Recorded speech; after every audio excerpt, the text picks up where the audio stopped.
Good morning, my friends. We are getting into email marketing in this module. I have an iced Americano and I'm recording this video a bit earlier than normal, but we have a lot to learn here because this is where things can get extremely complicated or extremely simple. I started out extremely complicated with a bunch of different sequences, but it served me very well as a beginner. Now that I have a lot of traffic, like a lot. I have a lot of followers, so I have a lot of traffic. I don't really have to worry about sequences and all this other stuff, and because I know that the audience is going to be exposed to it with my weekly newsletter. So with everything we talk about here, we've already talked about newsletters in the previous curriculum, in the bachelor's curriculum, but now we're going to talk about sequences and certain things you need to know. And the thing with all of this is that you don't really need these sequences if you have a weekly newsletter.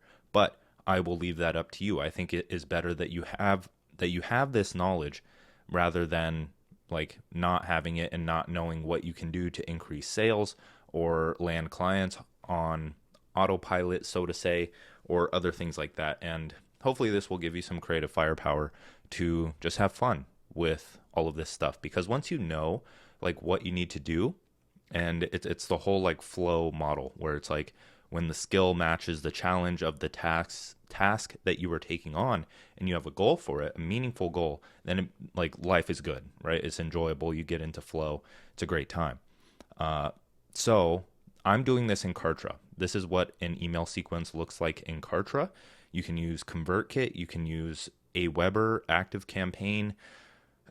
Kajabi has email sequences, I believe.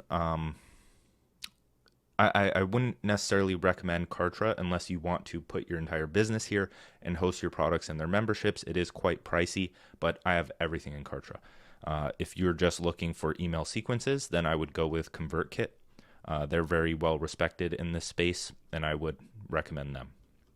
So getting into what I call the reality sequence, because I talk about like reality creation and all this other stuff, and we could go into the philosophy behind that. But we're already dragging on. What I mean by that is this is in some words, it's an indoctrination sequence. You're pretty much exposing them to what you're all about, right? Your vision for the future, what you teach people, specific problems that come up within that space, what you're going to help them avoid, what like an introduction to you, whatever it may be.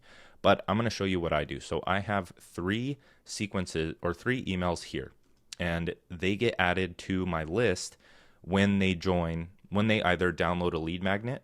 So I have 7 Days to Genius Ideas, which is a free lead magnet. I have the Power Planner, which is a free lead magnet. I promote those under relevant content that relates to those and leads into those. And then also when they join the newsletter. So when I plug my articles under tweets, then they can join there and they get added to this sequence. So right when they join my list, this is the email that they get. So this is the most complicated email out of all of them.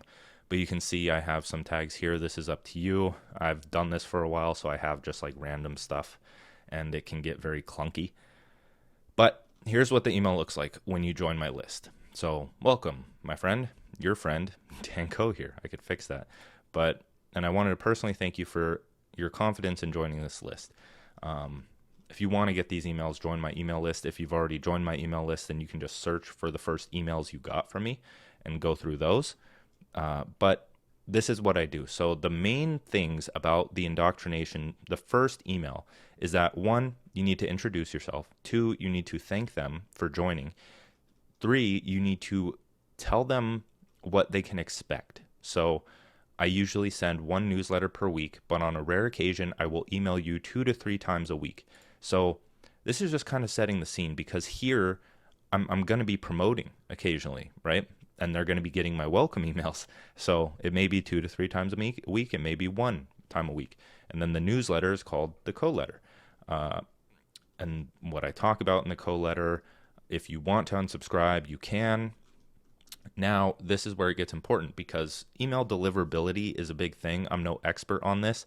I got this from Sean Anthony, so I would recommend following him. on LinkedIn or Twitter or whatever it may be. He's the email master when it comes to all of this.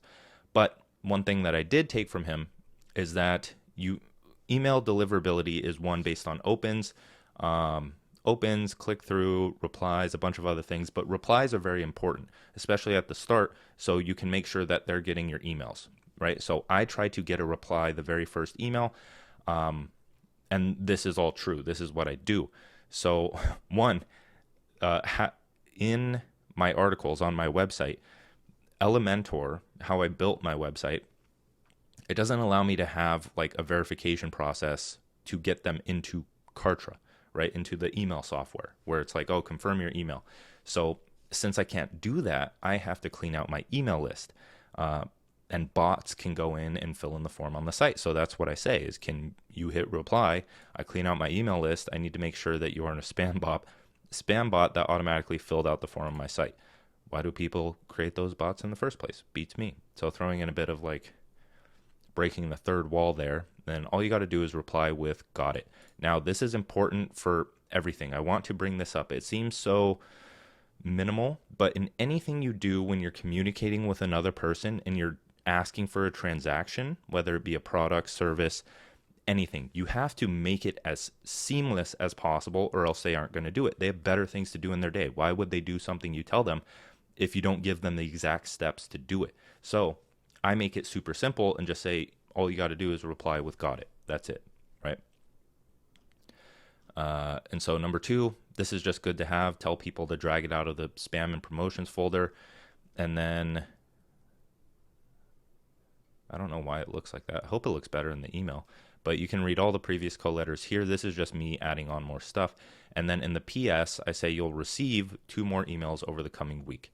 So just pretty much in this entire email, you're 1, telling them what to expect. 2, having them reply and drag the email out of the promotions. And 3, whatever else you want. Maybe an introduction to yourself or something. Don't overcomplicate it. And so then in 2 days after that email, they get this email. I believe this is my story. Yeah. So this is me introducing myself to build trust, right? So what I've done, kind of my credentials, and all of those other things. So here I bring up the problem, right? I wrote this when I was like in my deep copywriting phase, where it's like, you always have to hit the problem up front. And that's where I learned like the bullet spray technique, where I just list off problems, and it worked. So I get it. It's difficult. So I just start with the problem. If you've ever found yourself hopping from business to business, wondering if there's anything more to life, praying that your future turns out exactly how you want it, it's your lucky day, kind of. And yeah, I introduce myself. I'm a brand consultant. I help them with XYZ. This could lead to some leads for me and clients potentially if they fit the bill.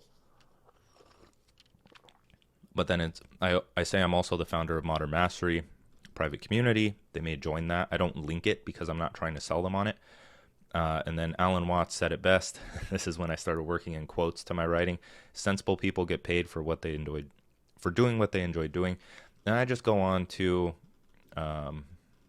talk about my story and what happened. And this is related to business. I could do this for fitness. I could do this for mental health. I could do this for spirituality, whatever it may be. I could do it for all of the above and go as long as I want, but I kept it fairly short.